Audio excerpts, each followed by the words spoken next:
Welcome to the Clearly Worthy podcast. Are you ready to embark on a transformative journey towards embracing your worthiness and creating extraordinary success?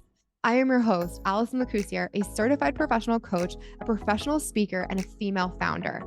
As a passionate advocate for women's empowerment, I've dedicated my career to helping individuals like you unlock their true potential, cultivate unwavering confidence, and live a life aligned with their deepest desires.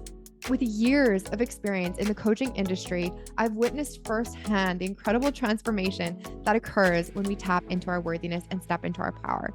Throughout this podcast, I'll be your guide, sharing insights, tools, and strategies to help you navigate the path towards unshakable self-confidence and fulfillment.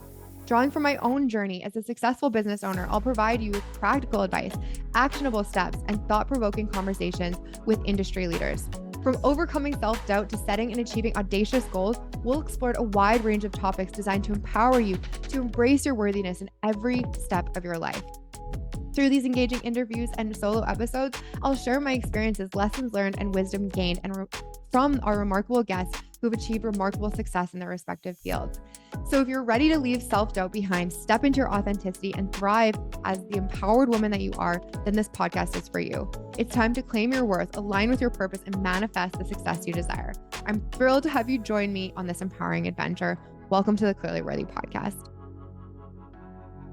Hello, everyone, and welcome to another episode of the Clearly Worthy podcast. We have an amazing guest today, whom I'm sure many of you know through all of the ways that she is not only participating in our industry and crushing it, but changing our industry. Welcome to the Clearly Worthy podcast, Dr. Tracey. Hi. Oh, thank you so much for having me, Allison. It's so good to be here. And we are going to be talking about a subject that I think is on the hearts and the minds of all women in business, all women in dentistry. And I couldn't think of someone better served to talk about this topic after everything that you've created and the path that you've paved for women, with you, behind you, in front of you. You've done so much in our industry. So we're going to dive into that today. And then we're going to talk about how do women support other women in our industry? And we're going to talk about some examples of how women haven't supported each other and also talk about how we can and what we can do more of and better and differently so that we can all rise together. And so, Tracey, I would love for you to introduce yourself to our audience if they haven't heard of you or they haven't come across one of your many lectures. I would love to hear like where you came from, what you're working on now and what you're really excited for in the future. Okay. So to the core, I'm a restorative dentist. And I got my continued education from the Coy Center. So with all of my literature reviews and discussions with John Coyce, he asked me to be like a scientific advisor for the center. So that was huge for me. I got accredited with the American Academy of Cosmetics in 2015. And my journey was actually big, just really heavy restorative. Probably in about 2016, 17 is when I kind of met Jeff Rouse.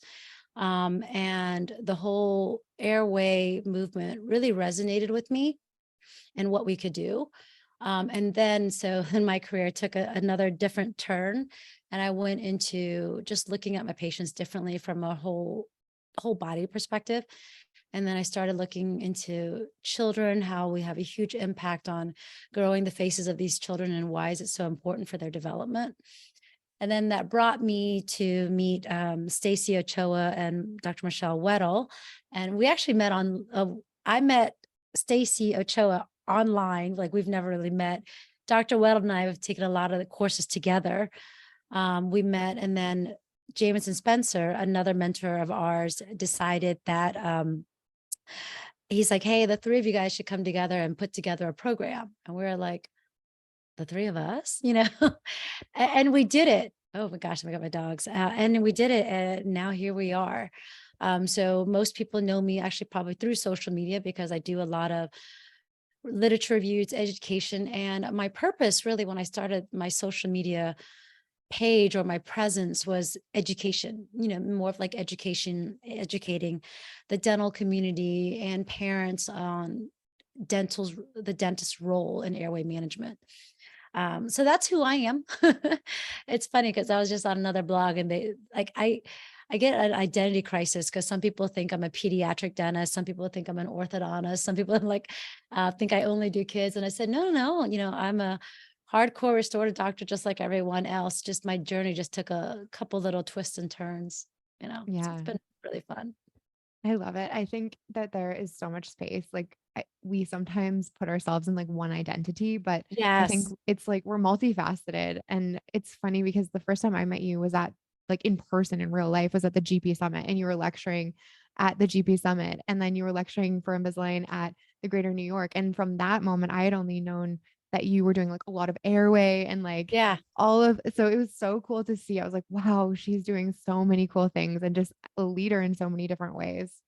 Yeah. Oh, thank you. Yeah. I mean, it's like, I think that there's so many things we can do. It's like, but to the core, I think we all have to remember we're dentists, Mhm. and that's where our impact is going to be. Yeah. Yes. So you have really paved the way for a lot of things in dentistry, and specifically with ASAP pathway is the area that I've gotten to see over the last few years, really creating this education, pulling together different healthcare practitioners, getting them to communicate and work together so that we could better serve our children, our families, and doing something like that is not easy. It's not easy to do something for the first time. It might seem like after the fact, when everyone's kind of looking at the trail that you've blazed, that it might have been easier, that might have been simple. But tell me a little bit about that path and how, what is some resistance that you had along the way or challenges that you faced in that? Um, well, I think the first challenge was probably like an internal challenge of thinking like, what are we doing? Like who's going to pay to listen to us? You know, um, that was when we developed ASAP. But my first challenge really was before I even started ASAP was just getting people to want to listen to me, you know? And so I think the key with like, we have to educate in a way that's not argumentative and that's supportive and that encourages engagement. And I think that's the key with like interdisciplinary care, collaborative care is we have to understand whether you agree with people or not, you have to respect their opinion and agree to disagree and not be disagreeable. But I think it's important to understand where you disagree and why. And I think that's where like some people get it wrong is they're so adamant about how they feel about something. And I was like that. Like, this is how I feel. This is how it is. And you're an idiot because you don't know it. And as I grow, it's like, you know what? I can see why you feel that way. Let me think about how you were taught and let me tell you what I see. And let's see if we can kind of come together. And I think when you come at it that way, you have that understanding. So what I feel like what we've done really well is respecting all the different disciplines and trying to find collaboration, and so that when we developed ASAP, it was more about, hey guys, we're not a company based, we are a program that is for dentists. We don't endorse any company. We don't we really talk about collaborative care. And I think that's the thing I think women do very well in is recruitment of team members, Mhm. recruitment and engagement. It's funny. I was talking to a guy and he coached Olympics volleyball, and he coached men and women. And I told him, I said, what's the difference between coaching women versus men? And he said, well, Tracey, with men, you battle to bond. Basically, you have to prove yourself first before you become in that group. Women bond to battle. So we come and it was just like, that's genius, and it's very true. Like women, like if we want to discuss something, collaborate, we will figure out the research, we'll figure out who can support us in this, and then we'll collectively as a team present something versus like saying, hey, I'm the big shot, I know everything, and all of us act like big shots, and then we'll see who gets there first. you Mhm. know so I think that when like that for me resonated a lot to me. It's like, okay, I have a message. It's not it's not mainstream yet. I hope one day it will be, but my key is, let me look at the best people, the best speakers, the best people that have had can able to present their knowledge, and let's figure out a way to do it together. So I think that's what women do really well. Yes, I agree with that. I love that. I've never heard of that quote or that idea before, but it's so true. And Yeah. with with the whole kind of concept of supporting women, what have you found? Like, what have some of the experiences that have been really hard for you in, being supported by other women? And I think we've all experienced that. And it's really like devastating in some ways when you don't feel supported by your peers or you feel like there's something not kind coming towards you. And I think we need to figure out how we stop it and then figure out ways to support each other more. So what is your experience with that? So I think unfortunately, I think women by nature are just more emotional in general compared to men. And I think as a whole, I learned that you slowly start to learn who really cares about you and who's taking advantage of you. And that comes from men and women. Mhm, I've seen it from men and women, but we take it very personally from when it's another woman. mhm, And like if another guy is to critique me, it's weird how we take it. Like if a guy was to critique me, I'll take it as very matter of fact. If another female critiques me, my initial thought is instantly like, she doesn't like me. And mm, it's weird to think that I used to think like that now. Now, if someone's going to critique me, I want to be like, okay, what is it about that I'm doing? I don't automatically think that it's about me. mhm. And for some reason, I think that's a personal struggle. I think women have to get over that. If people don't like you, men and women, like they probably either just don't like you or they don't like your message. Don't take it Mhm. personally. Yeah. But yes, like definitely in the beginning of my learning and my speaking, when I got a criticism from a female, it just hit really hard, Mhm. you know. But when I look back, I think any criticism, whether it's male or female, I take it with a grain of salt and I try to learn from it. I was like, well, I asked myself, is it true? Mhm. And I have to say to myself, well, it might be true. So if someone says I suck, maybe I suck and I have to change it. But it's always, I think, before now, I always took it personally. And I think women do that as a whole. We initially think anything that goes wrong, we initially find fault in ourselves, and that's with anything. Like I think we initially find fault in ourselves. And I don't think men are not that hard on themselves like that. Like they're like, okay, it is what it is. I'm gonna move Yeah, on. Like they exactly. sleep at night really fine. Like we're like thinking about it. Like, I mean, even if we think about our failed relationships, I still look back at my failed relationships like, how could I have done better? And it's like this Yeah. this thing that I really don't need to do to myself. Yes. Oh my gosh.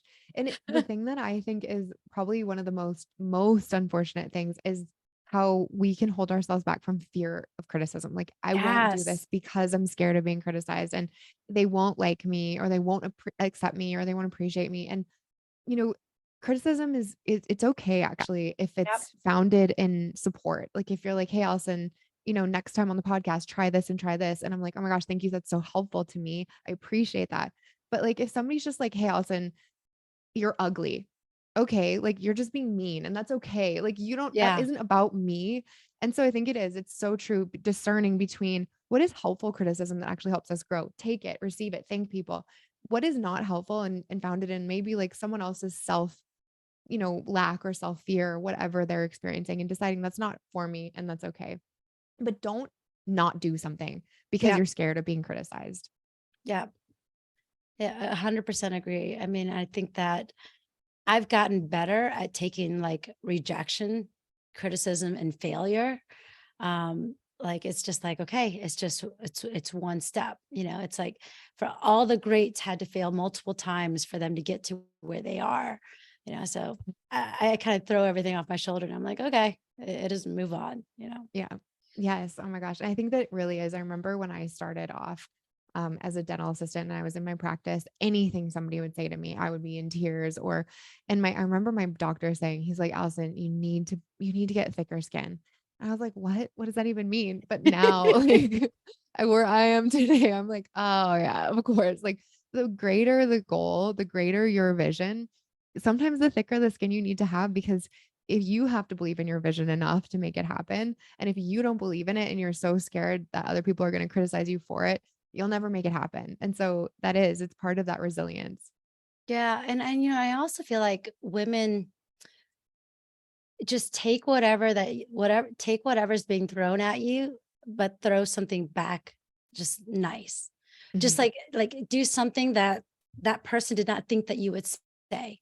Mhm. Because people get really surprised when they just shell out all this criticism and you just say, "You know what? I'll think about that. Thank Mhm. you very much." And they're just like, "What? You're not gonna defend yourself?" They're like, "No." It's like, "That was a great comment." Like, I always find, like, when I say that back to somebody and they're like they're waiting to have a debate. Like, there's some people who just want to have a debate with you, and you're just like, "No, thank you very much. I'm gonna work on that." And it's Mhm. funny because I think when you say that, then they're like, "Oh, well, this person really is genuinely trying to be better." And then they Mhm. kinda take a step back. Yeah. It's kind of really weird how that reverse psychology works, you know? Yeah. It's kinda like, "Okay, you just told me I suck and I should never lecture. Thank you. I'm gonna think about that. I'm gonna work on Yeah. my lecture. Can I show you my lecture next time to see if you can help me?" It's so They're fun like because I think to the core, I really like to believe that people want to be good people and that people want other people to feel good. I don't, but sometimes it just comes across mean. And Mhm. some people just have no filter. Yeah. Yes, agreed. You're just I like, think did you sometimes really say that people out loud? yeah, and you're like, "Okay, got it. Yep. Thank you. Thank you for that." Yeah. But it's true. There is so much that I think that we can work on internally. Like whatever's happening in our external world, it's going to happen.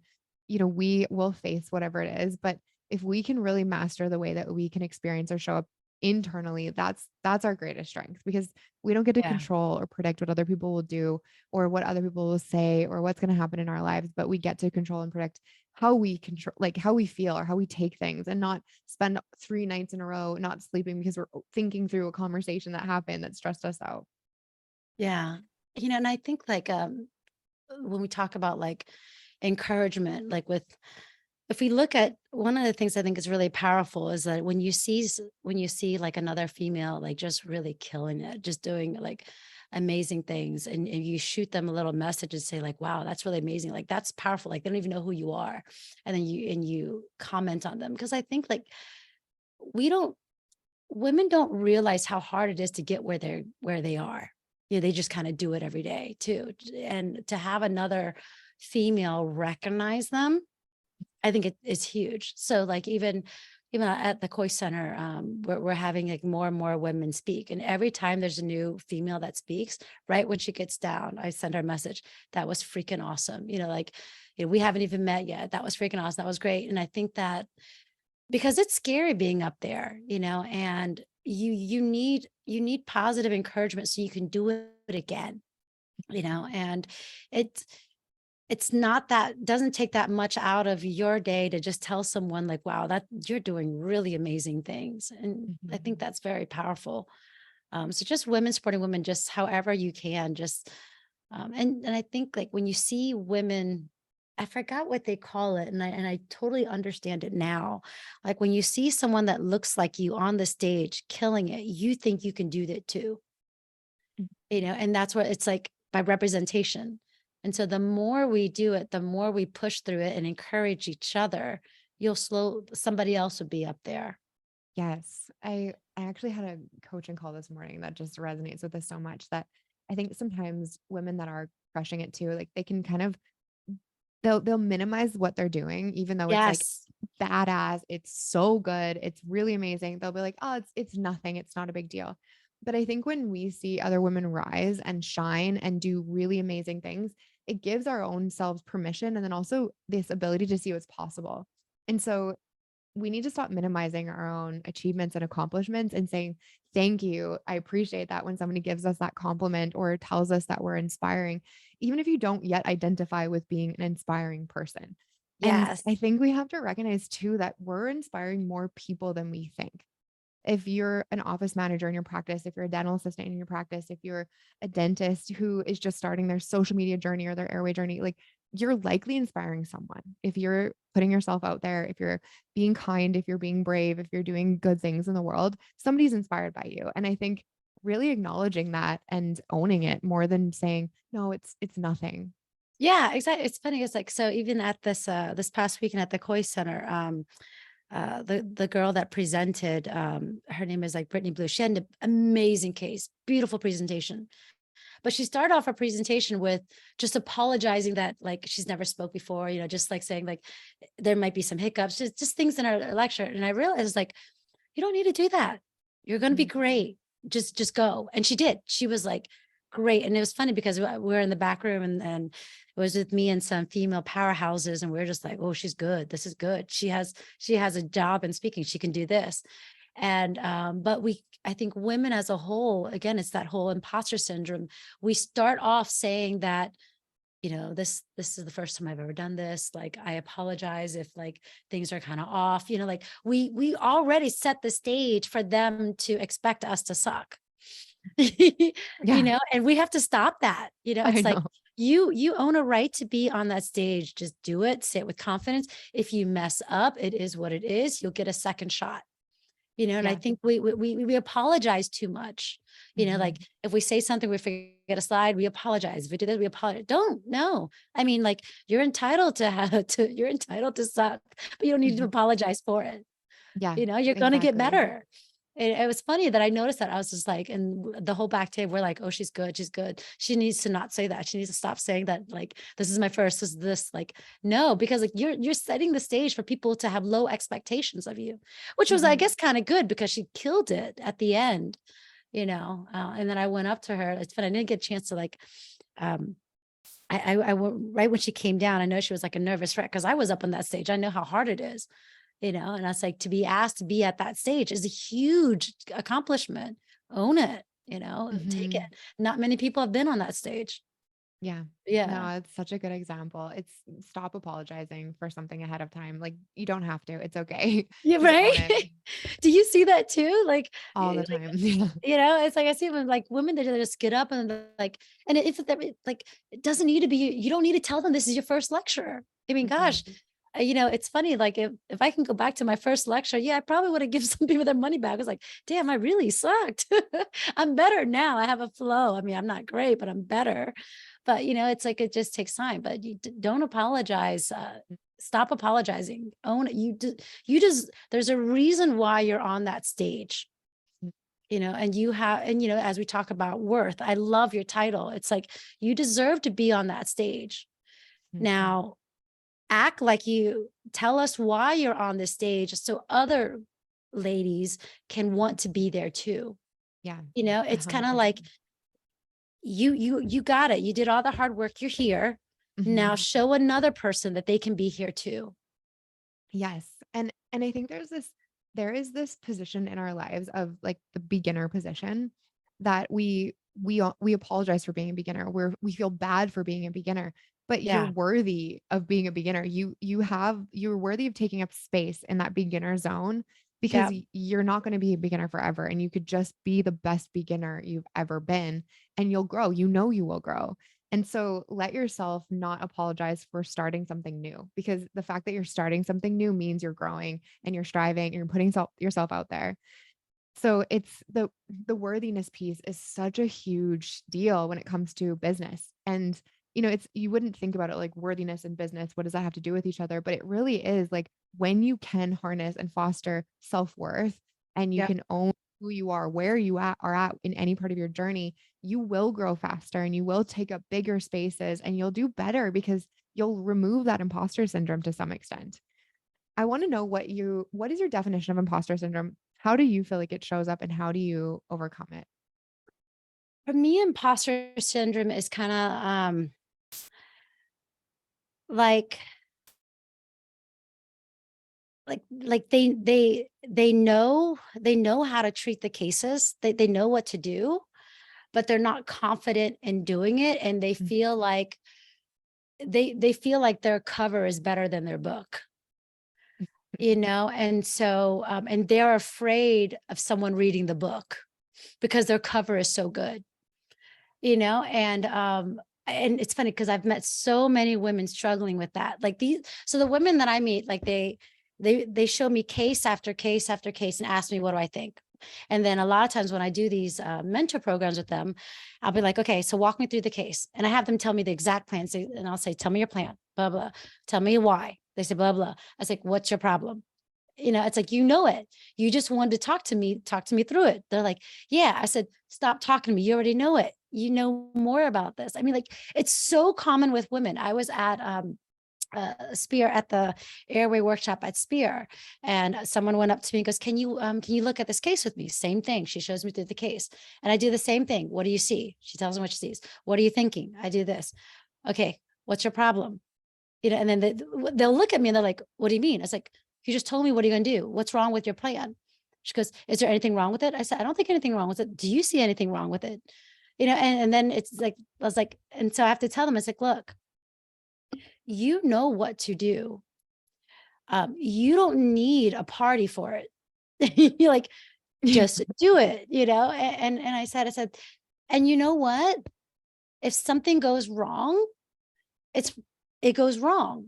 It happens with everyone. There's probably, if you miss something, you miss something. Everybody misses something. And that's how we learn, and I like, even at ASAP, one of the things I love about ASAP Pathways, which is our online education platform, is people ask me like, what's ASAP? Is it another education? I said, the beauty of ASAP is the mentorship and the collaboration.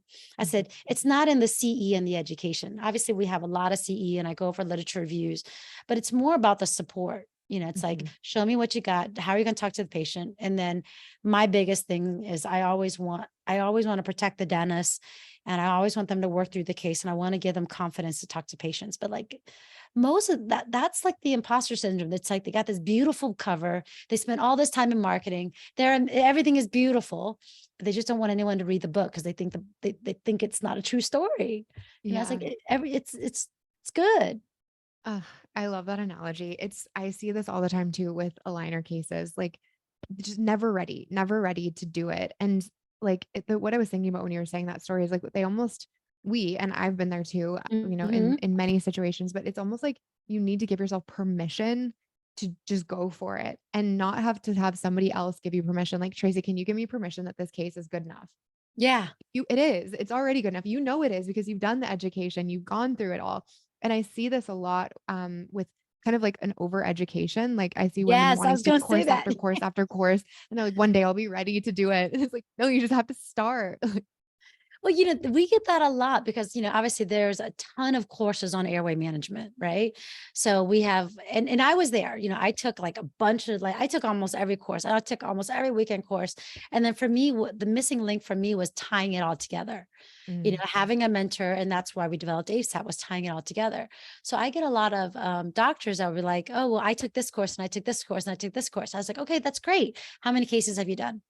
And like, well, I was like, well, that's the key. Like, y- just do it right away. When I think about my expansion, adult expansion, people are like, I took one CE course 1 weekend and I did it, and like, I was like, and you just keep on doing it. And you have to be okay with things going wrong.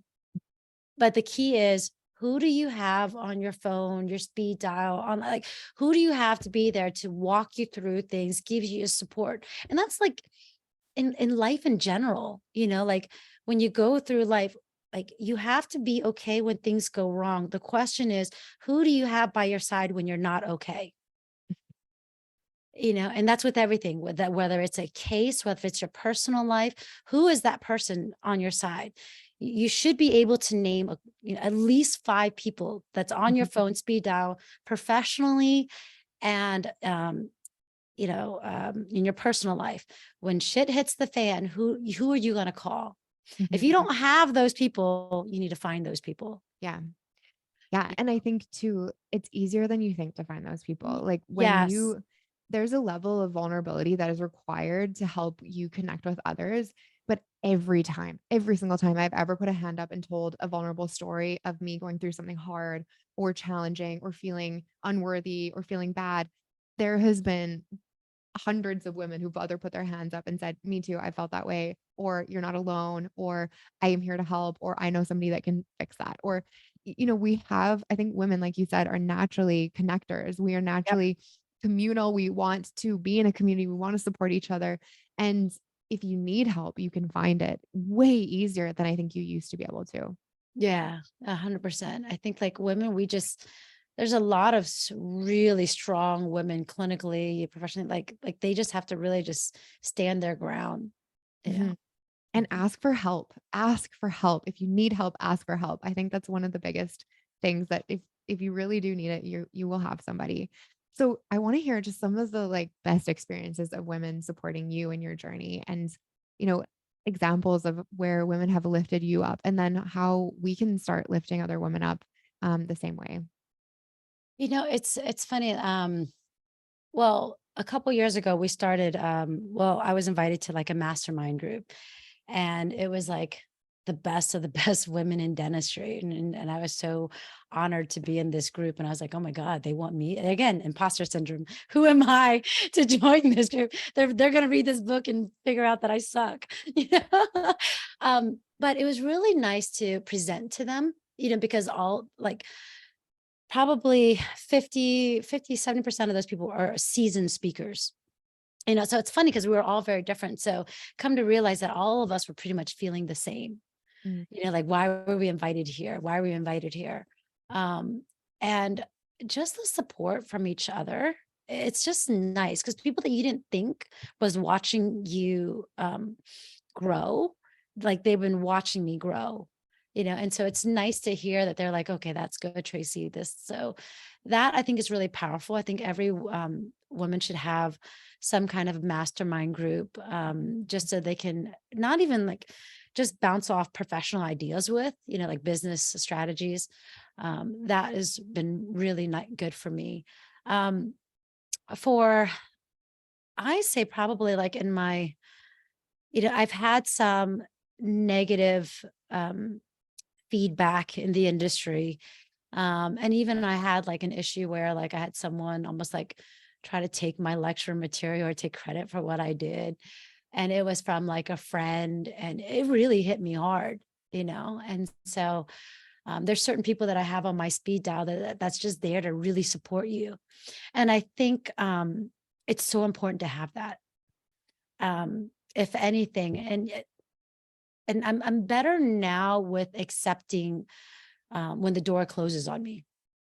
I'm better now accepting that, like with people saying, Tracy, you're not right for the position. We're not looking for you, or no, you didn't get this job, or like I used to take it all personally. Like, I mean, there's certain things that still hit really hard for me.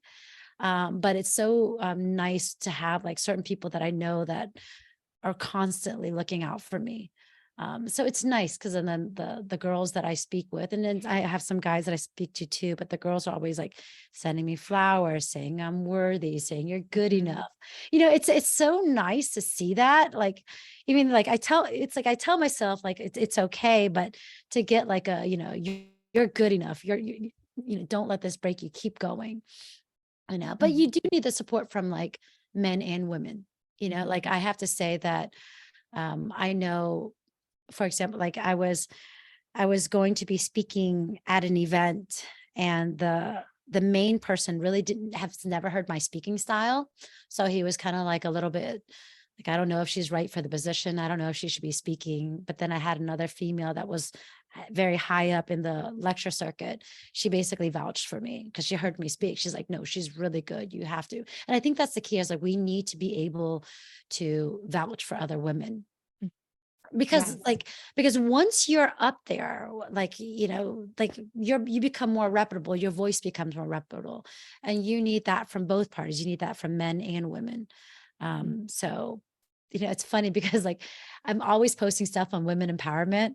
So like my guy friends are like, Tracy, I am like a little bit offended. I was like, shut up, you're being just fine. yeah. They're like, stop. I was like, you're just fine. You're like, you're very important in my life also. Yeah. But No, it's they just don't get it. It is harder. And like, And, it's like, I will say this, that the more attractive you are, the harder it is too, because like you have to prove that you're where you are because you're actually smart and Mhm. that you're not, like you didn't get there through other different ways. And, it's crazy because I will say like when I graduated, I worked at an office and I graduated magna cum laude. I think I was a pretty smart girl. Um, but this specialty group wanted to have lunch with me, and not the owner of the practice. And so the owner of the practice was like, "Oh, they just want to meet Tracy because she's cute." And I was like, "Well, thanks." I like to think I'm smart. But I mean, like I said, but that's what you deal with too. Like you have to prove that you can back up who you are, you Mhm. know. Yeah, especially when you are very, like, happy, bubbly, and cheerful. Like, sometimes people think I'm, like, I don't know, like 20 years old, and I'm like, "No, I'm actually not, and I am smart." And, it's weird sometimes, like, you can somebody told me this right out when I started my, speaking. She's like, "You're pretty.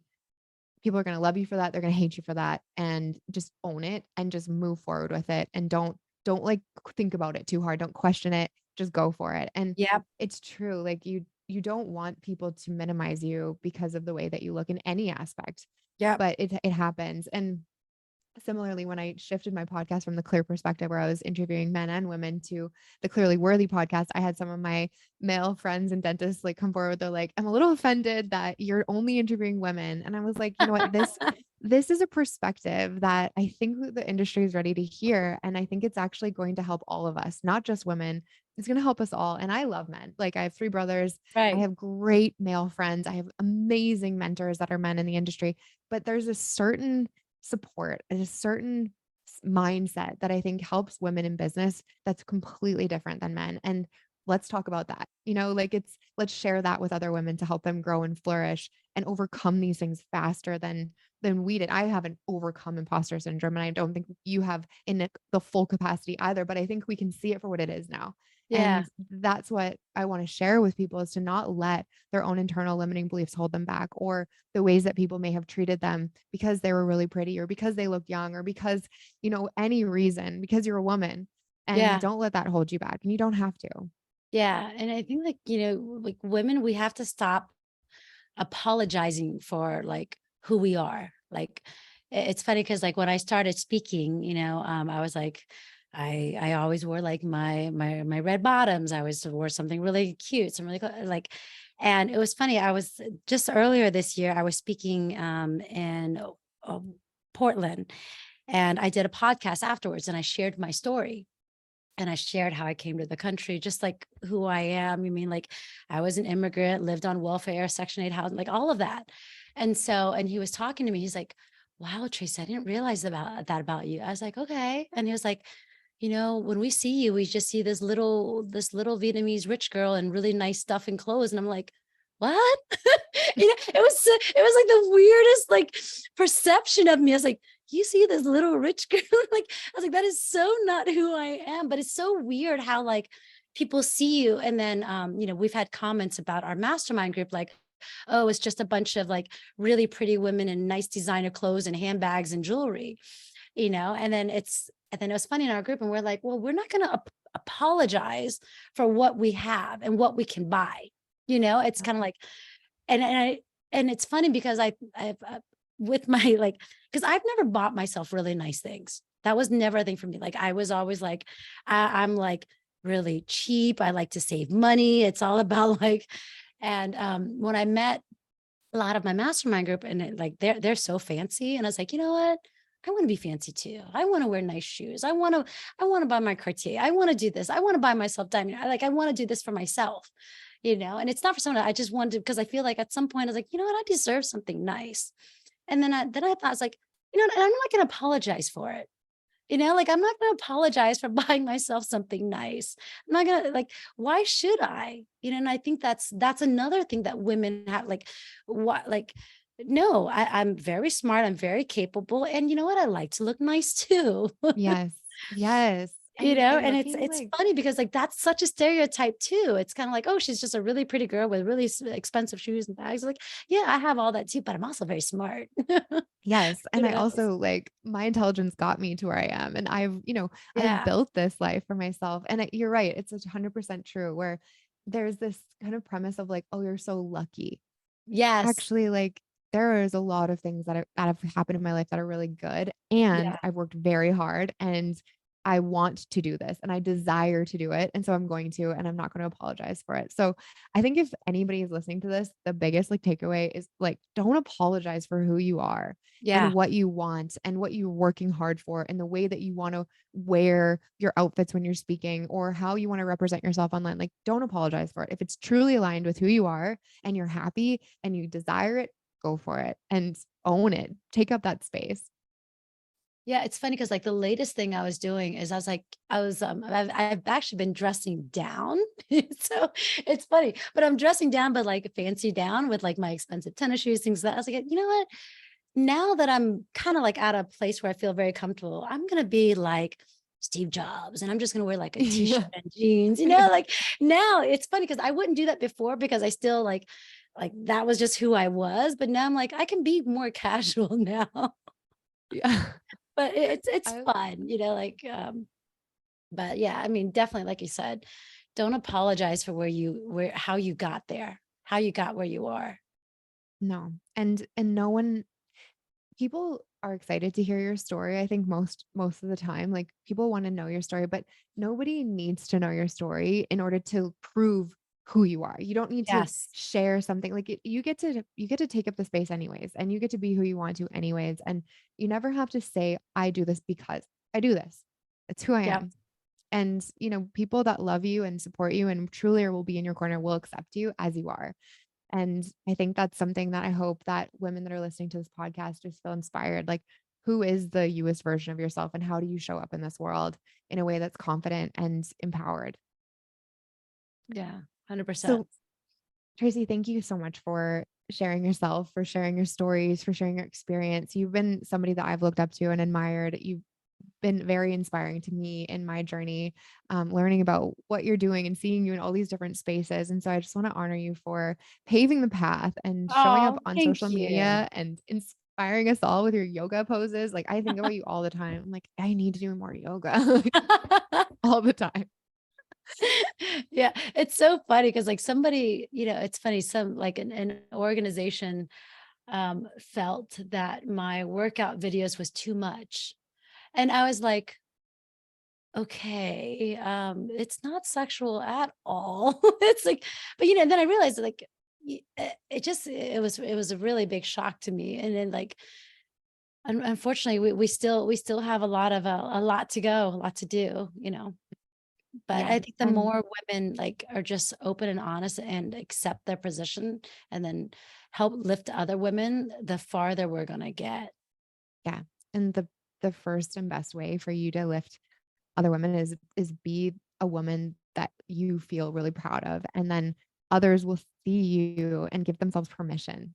It's just automatically like that. And I think we dim our light sometimes, or we are afraid to shine too brightly because we don't want to be bragging or Yeah. all of these things that we try to like not be. But it just show who you are, and people will be able to get to know you and be inspired by you and give themselves that ability to do the same thing. So Yeah. I think it's really important that so there are some women who don't want to be recognized as being like a woman dentist like that has done something amazing. They want to be just recognized as a dentist. Like they're saying, oh, like they don't want to be like the first woman. It's like you should be just recognized just for your credentials. And I think what a lot of people don't understand is other women have paid the way. If there's a first woman for something, that means all the women before her couldn't have done it. mm, It doesn't mean that all the women before her were stupid. It means that the system was set so that that all these women had to do it before the first woman can do it. And I think women as a whole, we have to accept that it is harder for us. It is still harder for us, mm, and that's why I'm really big on recognizing first women to do this, first women to do that, because if it's the first woman to do that, that means many women before her was not given the opportunity to where she is. So if I think about like the American Academy of Restorative Dentistry, they're going to have the first female president next year, with Betsy Bateman. I mean, this is like the who's who in restorative dentistry. It's been always male, and that's a huge accomplishment. So is she an amazing dentist by herself, just as a human, Betsy? But yes, but it's even more of a huge accomplishment for women to say that this is the first woman.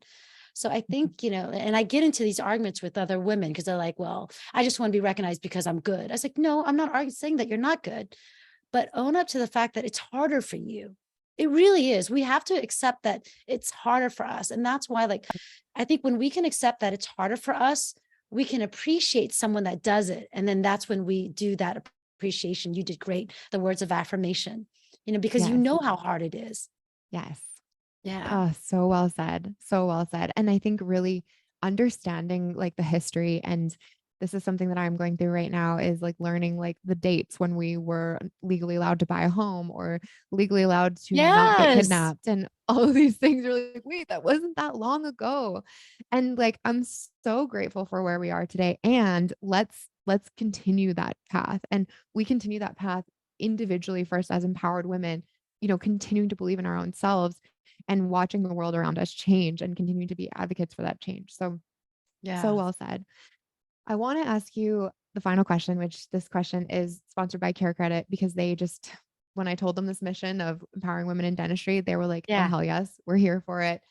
So this last question is a fill in the blank. It is, women are worthy of, and you answer the sentence.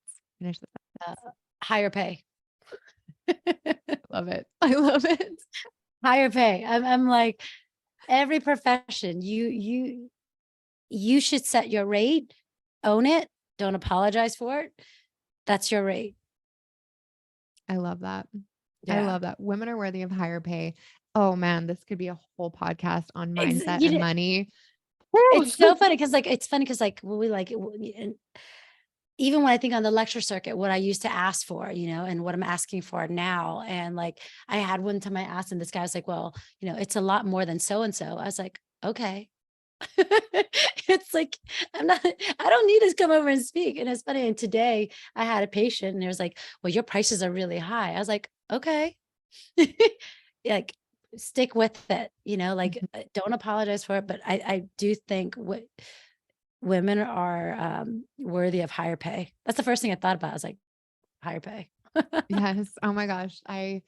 I love that answer. And I want everyone to stay tuned for podcast episode 2, where Tracy and I will be talking about money mindset and Yeah. women in business. Yeah. I 100%. love it. Okay, so for anyone can join ASAP Pathway or connect with you to get you to speak at their event. How do they reach you, and tell us a little bit more about how they can connect with you? So I have a big social media presence, obviously on Facebook, Instagram, and then on ASAP Pathways. My social media is at Dr. Tracey Nguyen, and it's doctor with a DR. ASAP Pathway is ASAP Pathways. I don't know the exact what it is, but you can message me on there or email us at info. I want to say it's info@asappathways.com, and I'll connect with you. But yeah, I mean, I'm pretty, if I'm the one with like 80,000 emails, so you probably want to get me faster through social media. But even then, I'll get to you. But yeah, ASAP Yes. Pathway, yeah, uh, I really love, like, again, I always think that at the end of the day, and this it's funny. I had this meeting with my office and my staff because I wanted them to understand my mission. And I said, this may sound a little morbid, but when I see my progress in life and who I want to be, I think about how do I want to be remembered, you know? And so everything I do, I want to be like, wow, she did good. This is how I want to be remembered. And if you go through life thinking like that, you can go to bed very happy at who you think you are. Yes, and I think it also just gives you the courage to push yourself beyond your own boundaries and your own like walls that you might have around yourself right now. So it's Yeah. such a great such a great podcast. I think that anyone that's listening is going to feel inspired and encouraged and go and lift someone else up today. Like whoever you are, wherever you are, whatever your position is, go and lift another woman up and just believe in yourself and let yourself shine and you will continue to achieve greatness. So thank you so much, Dr. Tracy, for being on the podcast. And please Yeah. go and connect with her. ASAP.pathway is her Instagram, and there's tons of amazing information on there. So go and connect with her, see if you want to be a part of that community. It's really, really an empowering place to be. So we will see you on another episode of the Clearly Worthy podcast. Bye.